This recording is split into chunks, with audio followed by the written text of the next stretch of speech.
divided against itself cannot stand. I believe this government cannot endure permanently half slave and half free. I do not expect the Union to be dissolved.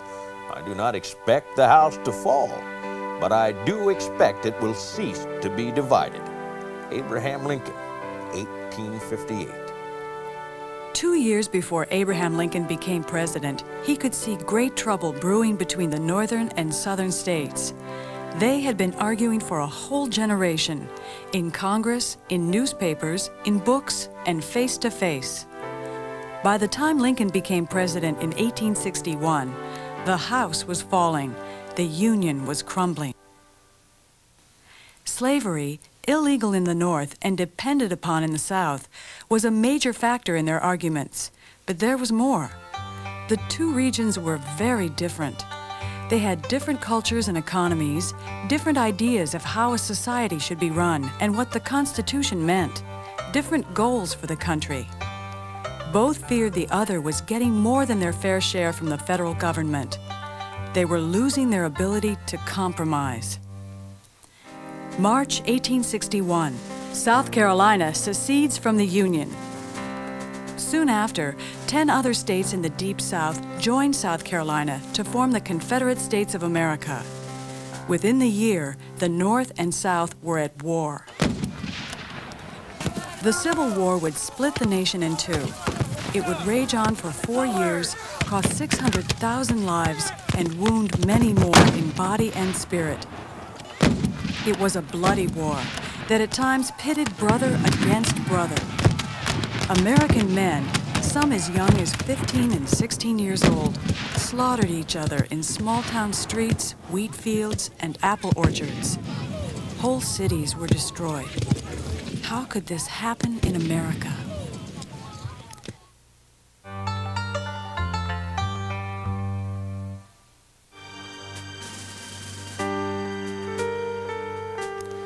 The North and South had always had their disagreements, but they had been able to put them aside to form a union, the United States of America. So what changed? Why did Southern states decide to split from the North? What brought on the unimaginable horrors that nearly split America forever? In the early 1800s, America was growing in leaps and bounds. In the North, internal improvements and trade were the order of the day. Investors poured millions of dollars into transportation systems that would connect one region to the next for the benefits of trade. Completion of the Erie Canal made its investors wealthy men as food and produce poured into New York from the west and manufactured goods floated to the interior. A building boom in canals quickly followed. When Peter Cooper's Tom Thumb puffed out of Baltimore in 1830, few thought much of it. But by 1860, 9,000 miles of railroads linked the nation together. Europe, too, grew closer as the shift from sail to steam engine cut the travel time to Liverpool from New York from 49 to only 14 days. Most people still worked on farms, but the North was rapidly industrializing.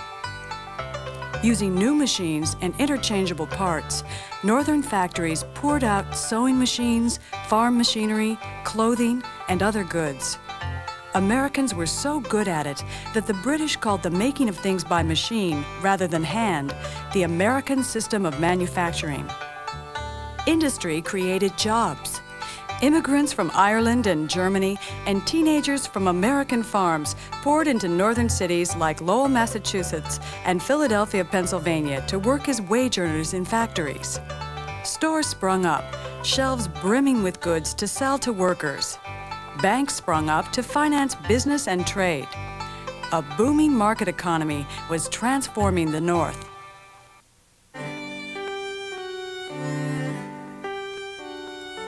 Life was quite different in the South.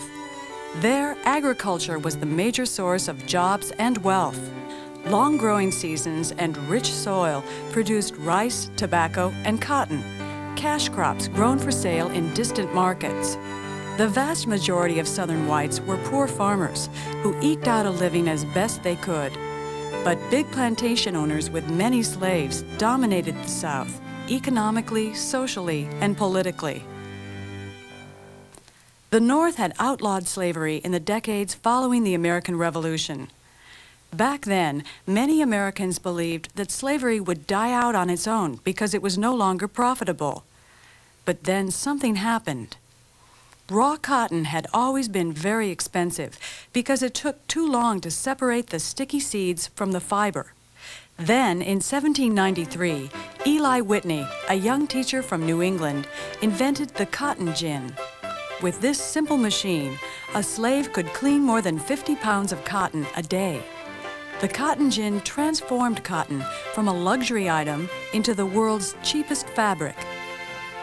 Booming textile factories in the northern states and England paid good money for all they could get, and the South was the world's major supplier. There was a bigger demand for cotton, and in order to get that cotton, the South needed a lot of land. To work the land, they needed a large labor force, and the largest, cheapest labor force available was the enslaved African. Doubling in value every 10 years, cotton production soon dominated the Southern economy. The Cotton Belt spread west across the South. Close to 1 million slaves were marched in chains to the southern frontier, where they cleared land and grew cotton to make their masters rich. So by the end of the second decade of the 19th century, the states in the South, the Deep South, were really committed to slavery because it gave them an economic advantage.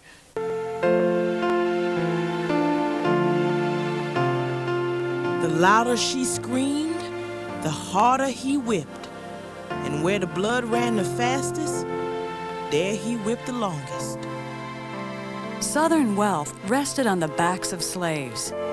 Even though some slave owners treated their slaves well, Southern slavery was brutal, degrading, and deadly. Dressed only in coarse linen clothing, children received only 2 shirts a year. When these failed them, they went naked, winter or summer. It was not uncommon for slaves to work from dawn to dusk, then do their own washing, mending, and cooking before falling to sleep. They slept on cold, damp, bare floors, often with only a coarse blanket, even in the cold of winter.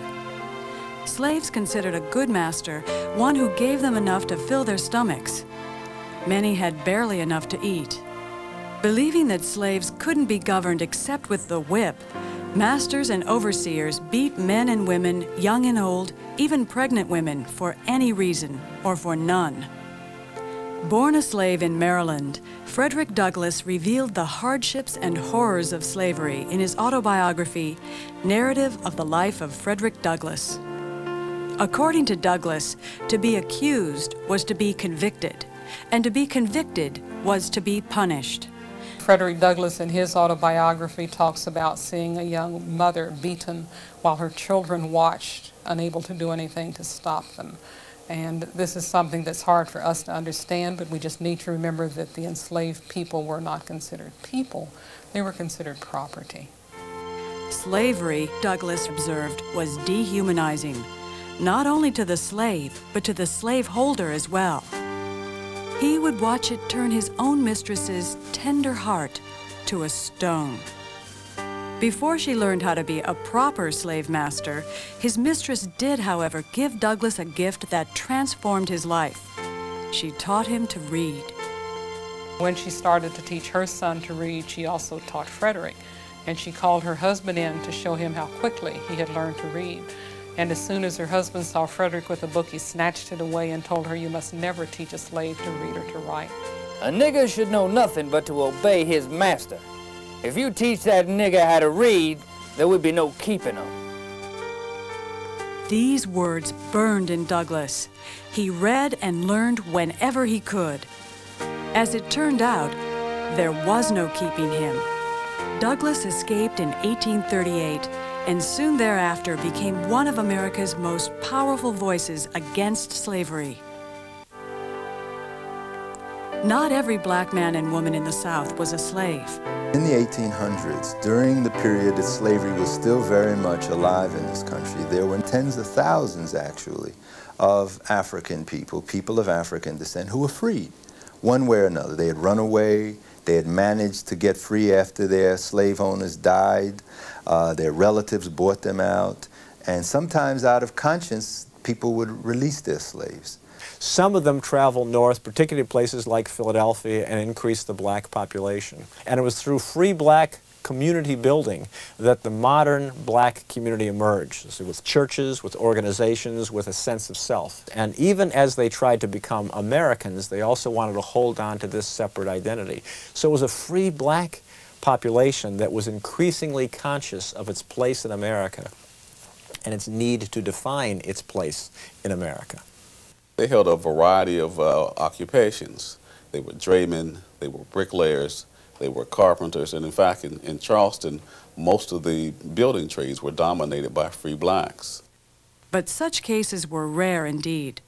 The vast majority of African Americans lived and died as slaves.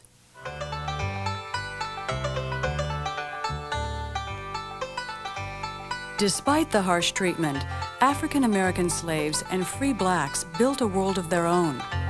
Mixing African and American traditions, they poured out their joys and sorrows in music and dance, practiced their own brand of soulful Christianity, held on to their families as best they could, and carried on their private lives in the secrecy of the slave quarters. They resisted slavery in many ways, breaking tools, burning down barns and houses, running away to the north or to Indian tribes on the frontier. Some poisoned their masters. Some revolted. In 1811, slaves marched on New Orleans and were defeated in a pitched battle. Their decapitated heads were hung on poles as a warning to others. The greatest of all the uprisings took place in Southampton County, Virginia, and was led by a slave preacher named Nat Turner. As I was praying one day at my plow, the Spirit spoke to me, saying, "Seek ye the kingdom of heaven, and all things shall be added unto you." I was greatly astonished, and for 2 years prayed continually. I had a vision, and I saw white spirits and black spirits engaged in battle, and the sun darkened. And he led a group of about 6 men heading from his owner's farm to an area called Jerusalem. On the way there, they killed 61 whites. The federal and state troops were called out against them, but they were able to elude them for about 6 weeks. Then they were captured, and he and 16 others were executed. News of Turner's revolt spread terror throughout the South. Imagine what would happen if other slaves, now 1/3 of the Southern population, followed Turner's lead. People lie down to sleep with fear. They hardly venture out on nights. A lady told me that for weeks after the tragedy, she had quivered at every blast of wind and every blow of the shutter. White Southerners came to fear their slaves ever more, and so they clamped down. You see a whole series of post-Nat Turner laws that to make sure that the slave patrols actually went out on patrol to make sure that the slaves weren't assembling somewhere and gathering weapons and are going to rise up against their masters. Laws passed to prevent slaves from learning how to read and write so they couldn't communicate with one another and couldn't get these ideas. Because one of the other things white Southerners thought about was that, well, they couldn't have gotten ideas of freedom on their own account. They must have come from someplace else. Where? Why, they must have come from those abolitionists up in the North.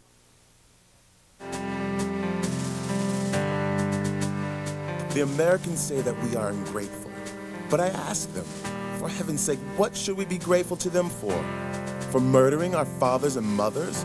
Or do they wish us to return thanks to them for chaining and handcuffing us, branding us, cramming fire down our throats, or for keeping us in slavery and beating us nearly or quite to death to make us work in ignorance and miseries, to support them and their families? The publication of former slave David Walker's Appeal in 1829 hit the South like a thunderbolt.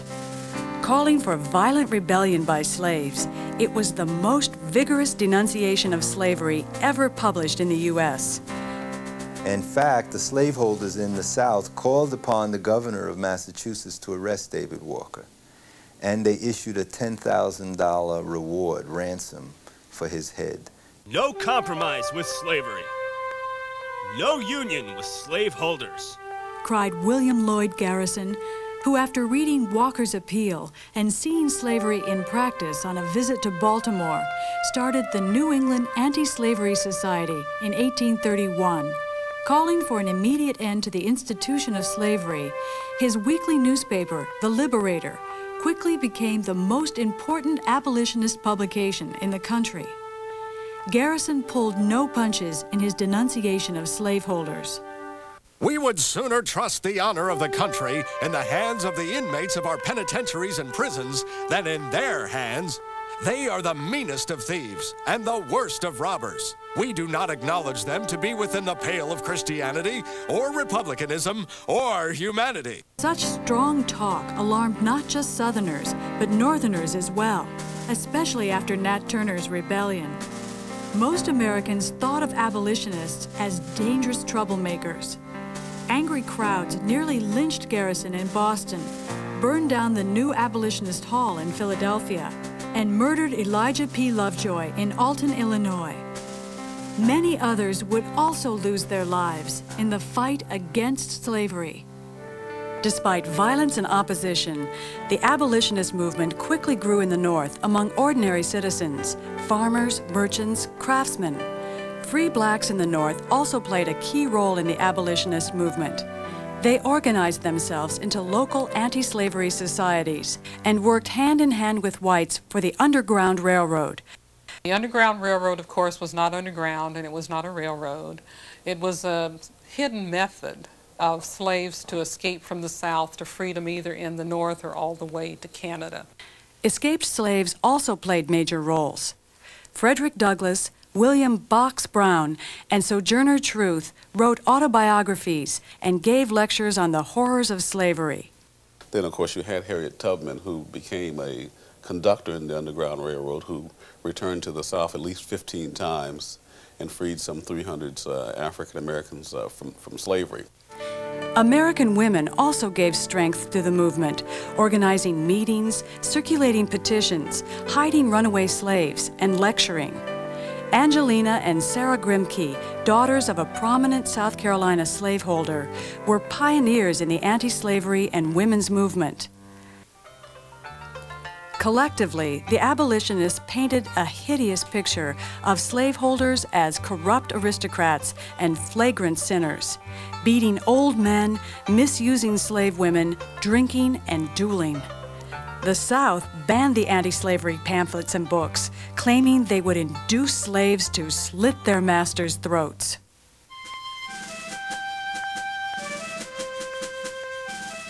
In the eyes of Southerners, abolitionists were fanatics, completely misrepresenting the Southern lifestyle.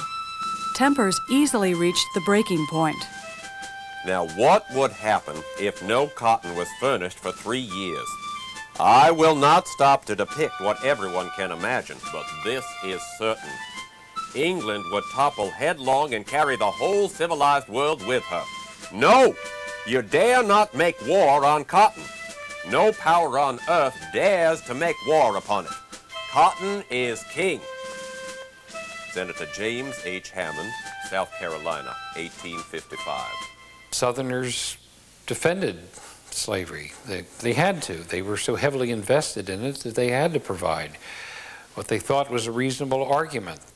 They loved to point their finger at Northern factory owners who had children and young women, as well as men, working in factories 10 or 12 hours a day in terrible conditions.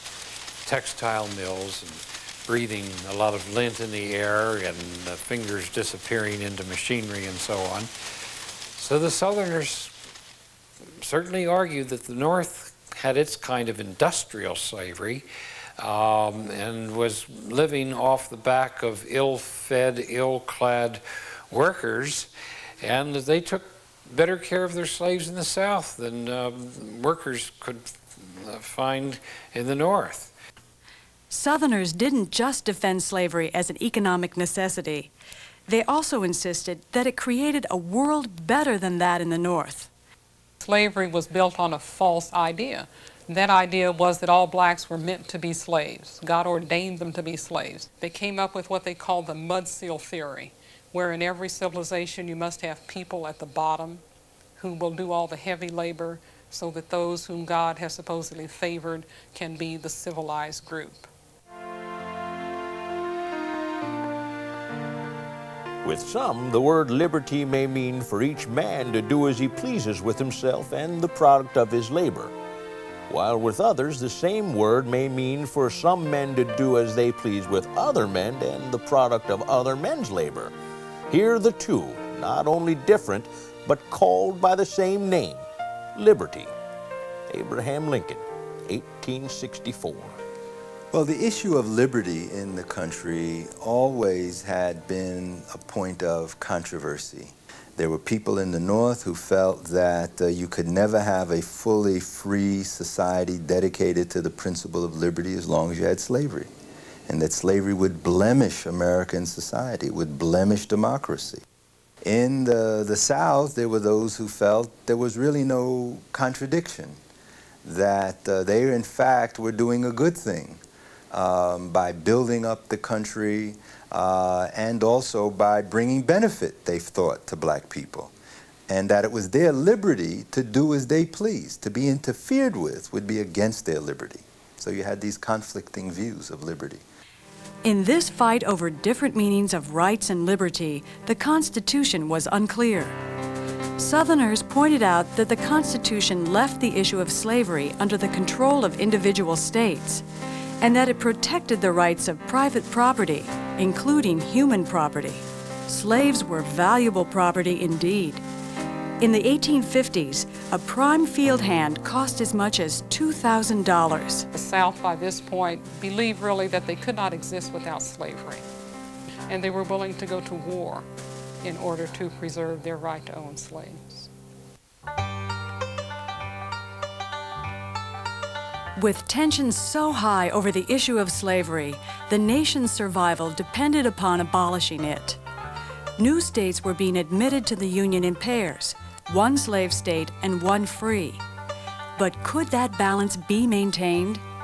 Missouri's petition for entrance as a slave state in 1819 would not only have broken the balance, but also permitted slavery in a northern territory.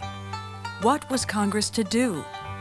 Henry Clay of Kentucky came up with a solution: admit Maine as a free state and allow slavery in Missouri, but prohibit slavery everywhere else north of Missouri's southern border. His Missouri Compromise held the nation together, but it didn't end arguments over slavery. Victory in the Mexican-American War added vast new lands to the United States. Once again, the balance between free and slave states was threatened. In 1845, Texas joined the Union as a slave state. Congress deadlocked again in 1850 when California came up for statehood. Henry Clay and Illinois Senator Stephen Douglas hammered out another compromise. It was a complicated deal in which California entered the Union as a free state and the South got a new fugitive slave law, which gave slave owners the right to recapture slaves who had run away to the free states. Northerners were outraged to see their black neighbors kidnapped, jailed, and hauled back south without even the right to a trial. Outraged by the law, Harriet Beecher Stowe wrote Uncle Tom's Cabin, a book which drove home to millions the horrors and inhumanity of slavery. And it's a book that really paints slavery as inhuman. Uncle Tom, whose name has come to mean something that it wouldn't mean if people actually read the novel, was a man who was beaten to death rather than betray other slaves. And not the slave owner, importantly, but the slave overseer was portrayed as being completely inhuman. But it's a moving, romantic, sentimental novel that was written and plotted to show Americans what slavery did to a family and to individuals, so that Americans would be motivated to become abolitionists and, of course, to fight against slavery. And when Abraham Lincoln met Harriet Beecher Stowe, he said to her, "This is the little woman who started the Great War," because indeed it was a tract or a piece at that time that made Americans take sides on the issue of slavery. Kansas and Nebraska were the next territories up for statehood. Would they be slave or free? Senator Douglas came up with the answer. If the people of Kansas want a slave-holding state, let them have it. And if they want a free state, they have a right to it. And it's not for the people of Illinois or Missouri or New York or Kentucky to complain, whatever the decision of the people of Kansas may be. In the Kansas-Nebraska Act of 1854, Congress decided to let the people make their own decision about slavery. Local self-determination seemed to make sense. But people poured in from north and south, and by 1856, bloody Kansas had become a killing ground as free soilers and pro-slavers beat and murdered each other in the fight for control. Along with briefcases and paperwork, congressmen and senators now brought knives and pistols with them to work. They could see the hatred in each other's faces.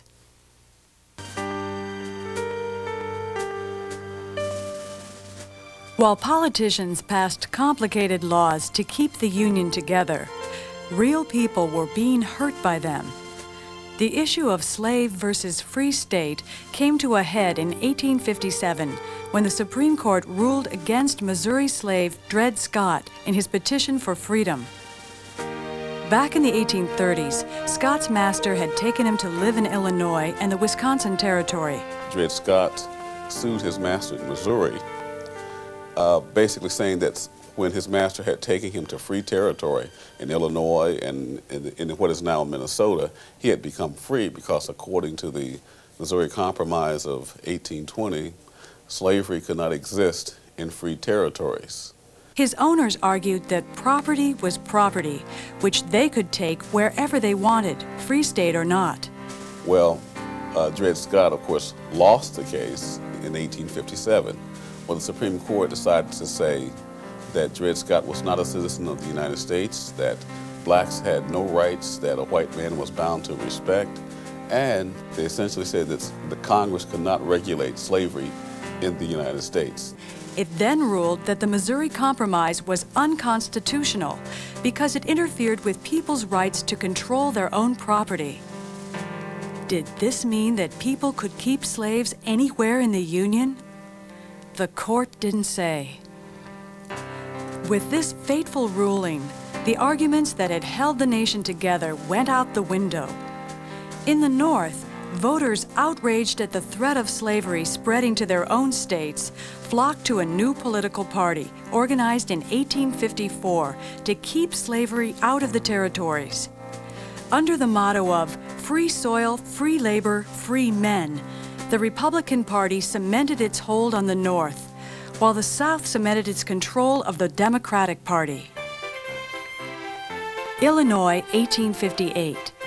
The Senate race between Democratic Party leader Stephen Douglas and an obscure one-time congressman by the name of Abraham Lincoln rivets national attention as Lincoln and Douglas debate the fate of the Union. A house divided against itself cannot stand. I believe this government cannot endure permanently half slave and half free. I do not expect the Union to be dissolved. I do not expect the house to fall. But I do expect it will cease to be divided. Lincoln is persuasive, but the voters go for Douglas, who beats Lincoln in a close election. October 16, 1859. John Brown and 20 heavily armed black and white followers seized the federal arsenal in Harper's Ferry, hoping to start a slave rebellion that would spread through the South. And the purpose was simply to arm the slaves so that they could fight for their own freedom. And that particular action showed the South that abolitionists were willing to do more than just talk in order to bring about an end to slavery. And it really frightened them. Convicted and condemned to hang for the attack, Brown remains defiant to the last. I, John Brown, am now quite certain that the crimes of this guilty land will never be purged away.